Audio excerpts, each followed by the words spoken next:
Интересно беше подготовката за ова спремање, затоа што ми овозможи и мене самата да си направам една ревизија кај сум, што правам, нели, кои се моите вредности, за да имам, нели, што да споделам овде со вас, за да имам што да раскажам и се надевам дека ќе ви измотивирам на некој начин. Родена сум во Скопје, живеам во Скопје целиот мој живот, семејство кое што било поприлично големо. Сум имала интересни моменти во мојот живот пред се од аспект, затоа што сум растена покрај татко актер, покрај дедо кој што бил основач на уметничката колонија во Прилеп на времето, така да поприлично во младоста и во детството сум била обкружена со интересни луѓе, со интересни ситуации, кои што навистина во моментот јас не сум сваќала што се случува, бидејќи ми било многу природно, меѓутоа за тоа допринело понатаму во мојот живот да бидам, да се формирам на начинот на кој што сум се формирала. Завршувам средно економско, во четврта година одам, не знам дали тоа се уште постои, се вика Exchange Student програма во Америка.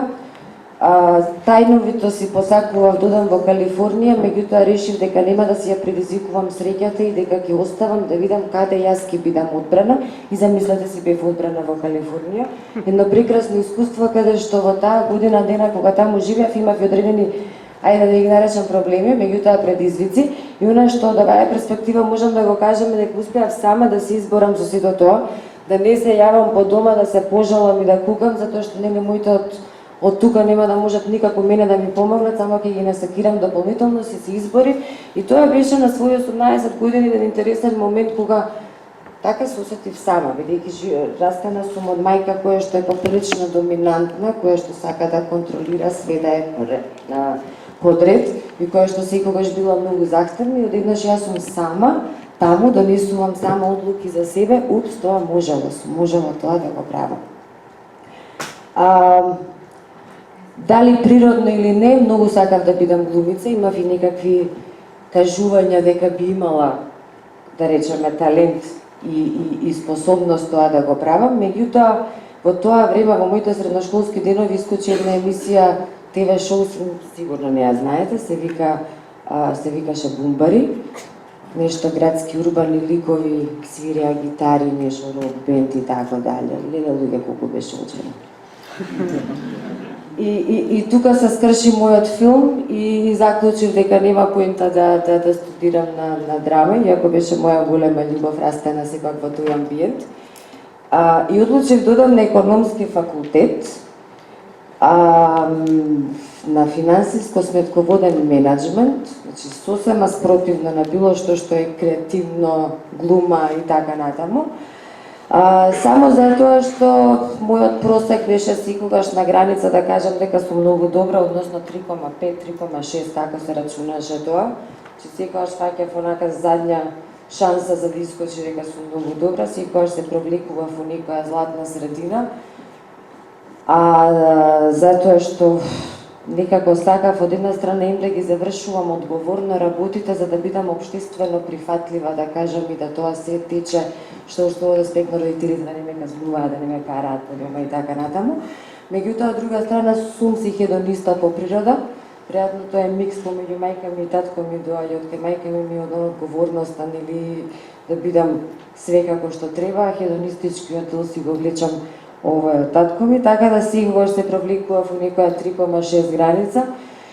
И немаше како другачи да се запишам на факултет без плаќање и така натаму. Единствениот начин беше вонреден студент на финансиско-сметководен менеджмент. И така ја 4 години си учев сметководство, стопански математики, стопанско право, свашта си научев. И бев спремна нормално за да работам во некоја банка, во некоја осигурителна компанија. Или таму требаше да се развива кариерата. Мајка ми почна да брка врски во стопанска банка, во комерцијална банка, не знам каде. И оп се појави оглас на Идеја Плюс, во моментот најголемата маркетинг агенција, бараат офис менеджер, супер, ќе се пријавам, се пријавувам, не знам колку луѓе имало пријавено, ми даваат тестови едно чудо, ме викаат на интервју и ми даваат задача, всушност се мислат помеѓу две девојки, И ми даваат задача дека јас треба да напишам за тројцата одговорни во канцеларијата, да напишам за секого по едно писмо, нешто што сакам да споделам. За они утре се бајле кога ќе дојдат на работа и кога ќе го пијат првото кафе, да они го читаат и врз основа на тоа они ќе одлучат кога ќе вработат. Значи привизвик невиден за прво вработување, страшна работа. Ги ангажирав сестра ми, зет ми, седевме цел ден, се мислевме што да пишеме, какви карактери се, па кои се тие луѓе и така натаму. И супер ме примија, почнав да работам таму, фантастично искуство, влегов пред новогодишен период, кој работел во маркетинг агенција, знае што значи новогодишен период, фрлена во оган за 3 месеци, мислам дека плива фантастично. Година, дена, две, не знам колку отприлика работев таму, потоа отворија они Image PR, веројатно ја знаете, PR агенција најголема веројатно во Македонија, сум веројатно првиот вработен во Image PR надвор од сопствениците на фирмата. Фантастично искуство, интересни клиенти, меѓутоа предизвикот тука веќе почна да не ми е кој што треба, бидејќи видов дека амбициите на моите претпоставени се пониски од амбициите кои што јас ги имав и решив дека е време да си побарам работа и си конкурирав на неколку места и добив шанса да се вработам во Космофон. Тоа веќе беше времето кога навистина имав можност да научам многу за тоа што е маркетинг, пред се затоа што бевме еден фантастичен тим од луѓе дојдени од агенции и второ и основно се боревме со првиот оператор кај што требаше да конкурираме и она што беше најважно, имавме фантастични буџети. Можевме да си правиме шо сакаме, све што ќе ни текне, све што ќе смислиме, едноставно лесно одеше, затоа што полесно е кога се работи маркетинг, кога се има пари. Еден од најголемите проблеми и стравови кога се работува во Космофон беше леле што ќе правам јас во толкава фирма, таму има ажде и сите се лактаат, сите сакаат некакви сопки да ти направат и така натаму. Меѓутоа тоа се стереотипи кои што не секогаш се вистина.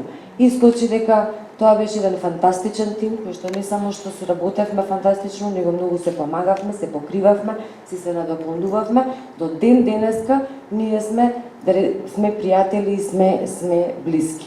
Големо искуство во тој период, како што кажав, многу интересни проекти, различни аспекти во маркетинг имаме опфатено, работев на спонзорства и нивна експлоатација, значи не само одбирање, него што да се прави со тие спонзорства како активности, на маркетинг истражувања, на разноразни кампањи, на поставување на стратегии, дел од тимската работа, меѓутоа најважно од се беше имавме директор кој што веројатно пошто имаше проблем да донесе одлуки и тешко ги носеше скоро воопшто, сакаше многу да седиме на состаноци да дискутираме. Меѓутоа во тоа време јас како маркетинг асистент таму тоа беше големо искуство, затоа што можев да слушам и да учам од постарите и од подискусните некој тип на мајндсет, уствари како се размислува и како се донесува одлука. Сосема случајно 2008 година ми пристапува пријател кој што бара човек, има собствен ресторан, вика сакам да работам маркетинг, сакам да го подигнам малце ресторанот, немам посетеност, многу е кул сега Facebook да правиме маркетинг. Како ме викам на Facebook ќе правиме маркетинг, што?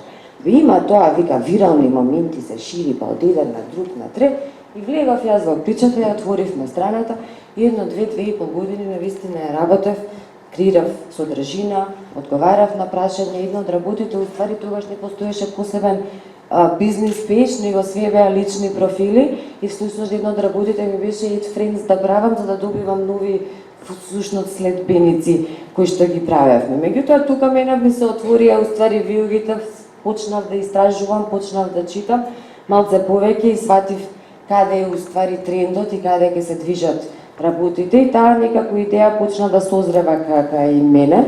А низ годините на неколку пати низ тој убав тим кој што го имавме во Космофон сум помислила, леле каков тим сме ние да си отвориме една наша агенција. Све си знаеме да си работиме, топки ни виде, само нема кој бизнисот да ни го прекапа, што ние сите сме радници, нема кој тука бизнис уствари да прави. Меѓутоа, кога веројатно доволно нешто се посакува, се мисли, се размислува и така натаму, куцките се местат во животот. 2012 ми пристапи исто пријател кој што беше тим направен да се споиме, да се инвестира. да се почне со една дигитална маркетинг агенција и во 2012 јас решавам да го напуштам One, тогашен, и да ја започнеме Brand Union. Brand Union постои веќе 6 години, полни. Сме поминале се и се што, 3-4 различни канцеларии променети, доста луѓе во тимот дошле, заминале. Сега имаме некои нови, некои се константни, што од самиот почеток. Голем дел од клиентите ни се веќе по 4, по 5 години со нас, имаме долгорочни соработки. Имаме една фантастична енергија на функционирање каде што не постои строга хиерархија, значи постои како хиерархија на ниво на одлучување и на ниво на разбирање што правиме, меѓутоа се е тоа поприлично пријателски, со поддршка и со луѓе кои што, веројатно и така и јас си го одбирам тимот, луѓе кои што се доволно совесни и сакаат да работат. Луѓе кои што знаат дека твоите обврски треба да си ги завршат. Кај нас не е никаков проблем на работа, некој да каже да се јави, ја не доаѓам денеска, ќе останам од дома, ќе работам или ќе си одам порано или што и да. Нема никаков проблем, се додека работите си се завршат. Пред 3 години запишав постдипломски на Котругли бизнес скул во Белград и Загреб, регионална бизнес школа, фантастично искуство, многу интересни контакти од целиот бивши ју региони, некои дополнителни земји од типот на Романија и Бугарија. Завршив лани, ми даде едно интересно структурирано знаење на се она што низ годините го правев, ја менаџирав, ја водев фирмата искуствено, она што сум го учела низ годините и што сум го собирала од многуте менеджмент тимови кои што ми се промениле во низ работата. Меѓутоа, вака кога се слушна веќе малце структурирано, дава една друга димензија. Од благодарение на постдипломските бев поканети од American College, па од минатата година предавам интернет маркетинг и дигитални комуникации на дипломски студии.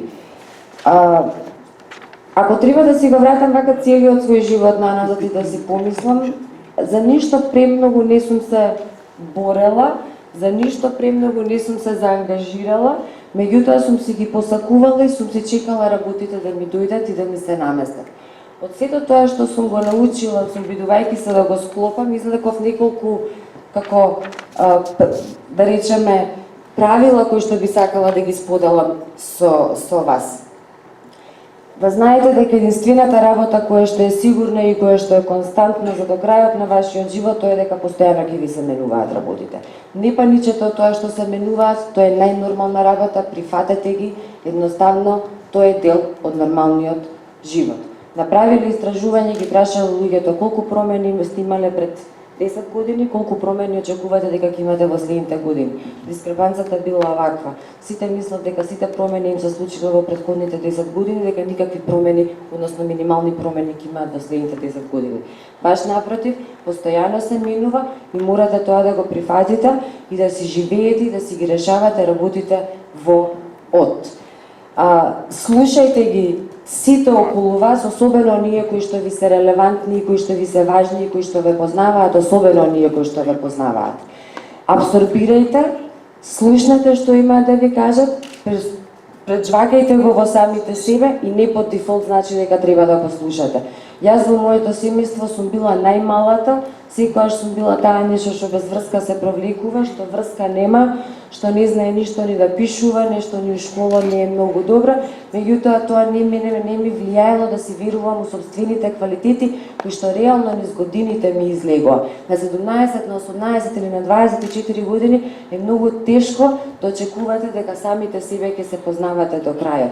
Оставете времето да ви ги открие талентите кои што ги зборевме и да откриете и вие што е тоа што ве прави задоволни и среќни. Искреност пред се према самите себе. Бидете брутално искрени и кажете си све што имате да си кажете, пред огледало јас тоа обично го правам, иако пред 4 дена имав ситуација кога во 24 сата успеав да удрам и колата и да си го скршам телефонот, и се е тоа затоа што правам мултитаскинг и повеќе работи одеднаш, и си се карав во кола како што си ги карам моите 2 деца на глас, со тон, со све, дека подитно морам да престанам да правам едно и друго и трето, затоа што тоа ми се мене космички знаци, пред да ми се случи нешто пострашно.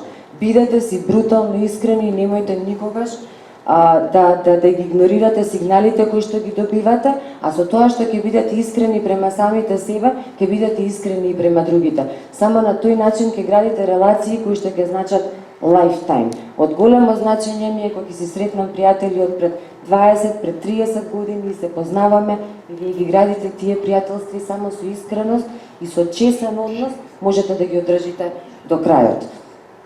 Чиста мисла се однесува на истото што е искреното. Морате да знаете секогаш што правите и да ви размислувате позитивно. Никогаш немојте да ги гледате работите од негативниот агол. Прашање е само кој агол на гледање на нештото ќе го фатите. Дали ќе се изнервирате или дали ќе се смирите, ќе изброите до 10 и ќе се обидете да најдете решение. Сите ние зимаме воздух, информација, емоција, што и да е, ја пречвакуваме внатре во самите нас со она што ние го имаме како наше искуство, како наша емоција и како наше знаење и го враќаме назад. Враќајте ги назад позитивни работите, затоа што навистина кога така се размислува, се наоѓаат решенија многу поконструктивно. Ќе се соочите со разноразни ситуации, со разноразни луѓе, ќе ве нервираат, ќе ве вадат од кожа, на вас останува дали ќе им дозволите на тие луѓе тоа да ви го направат. Его, сите го имаме, несомнено, меѓутоа намалете си го. Сите ние од дома сме учени дека сме и најубави, и најпаметни, и дека се можеме да постигнеме што сакаме, верувајте ми, не е така. Бидете повторно искрени према самите себе и сватете си реалната вредност за тоа кои што е вашите вредности. Интелигентните луѓе се оние кои што знаат кои се нивните негативни страни и кој е она што они треба да го доработат, да си ја подигнат свесноста за нив, да работат сериозно на нивниот карактер, за да си ги намалат негативните особини. Егото е многу убава работа и сите ние си го носиме и е значајно, меѓутоа мора да биде во блиска корелација со реалната слика и со тоа кои сме ние. Многу често се слуша дека треба да бидеме среќни.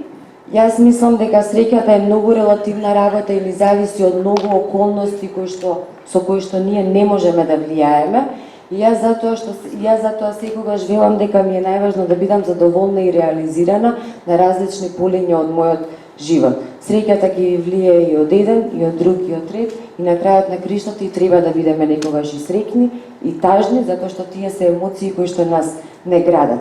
Меѓутоа, барајте што е тоа што ве прави задоволни и реализирани. Само на тој начин ќе можете целиот овој комплет да го спакувате и на тој начин да зрачите на некој начин со позитивна енергија, за да си привлекувате назад и позитивни работи. Досадувајте се. Вие сте генерација на социјал медија и тоа е страшно што се случува. Никој не се досадува. Пред 4 години бев на патување, третиот ден го изгубив мобилниот, останав без телефон и всушност сватив дека ние не се досадуваме. И поради тоа нас ни лета времето, не знаеме кај ни е времето. Не знаеме кај ни е времето кога во секој момент кога не знаеме што да правиме со телефонот, го зијаме телефонот, далинското, лаптопот или што и да е што треба да ни го одвлече вниманието. Само во моментите кога се досадуваме и кога бленеме во една точка, јас што го викам, можеме да се конектираме со самите себе, да исперцепираме што ни се случило во денот, да ги доживееме работите и убавите и негативните работи, да сватиме кај сме и што сме. Вие сте исто така генерација, претпоставувам, од родители кои што ве носеле по секакви активности во текот на денот, дека треба да се оди на спорт и на англиски, и на едно, и на друго, и на трето. Не, децата исто така треба да се досадуваат, бидејќи на тој начин го развиваат својот ментален склоп. Социјал медија е мамка. Го работам тоа, го разбирам, и важно е за целата комуникација која што имаме, меѓутоа морате да си го оптимизирате времето кое што го поминувате таму. Искачајте од комфортна зона, имајте камче во кондурата што се вика цело време, само на тој начин ќе постигнете некаков напредок.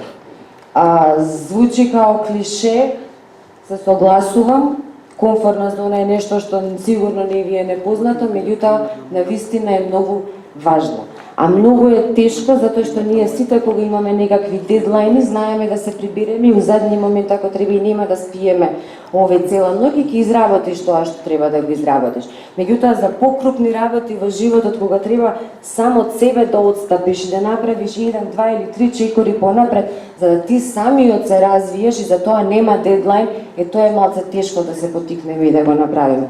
Работата на себе не доаѓа тоа само да падне од небо. Тоа е свесна активност која што секој еден човек кој што сака да се развива мора да ја прави и да размислува. Дајте му време на времето, не брзајте, млади сте, имате време и грешки да правите, и па на 27 години ако треба факултет да запишете. Значи, буквално имате време за се. И покасно во животот повторно треба да му се дава време на време, тоа што сакам да кажам. Не ги форсирајте работите, понекогаш ако не доаѓаат во моментот кога сте ги посакале, можда не му е време, можда не сте спремни.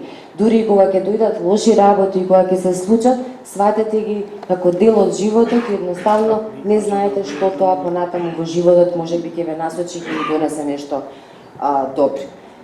Бидете задоволни, она што го спомнав и претходно, и на крајот се ова што како некои вредности и начини на функционирање кои што јас ги имам пред неколку години го најдов во цитат на Маргарет Тачер кој што вика "Watch your thoughts for they become your words. Watch your words for they become your actions. Watch your actions for they become your habits. Watch your habits for they become your character. And watch your character for it becomes your destiny." Јас некако, what we think, we become. Јас некако до сега си чувствувам дека сум си на добар пат и си ги терам работите како што треба, со една позитивна мисла и у надеж дека во се нешто што се случува има позитивен наглед од кај што може да се фати и да се извлече. Хвала ви.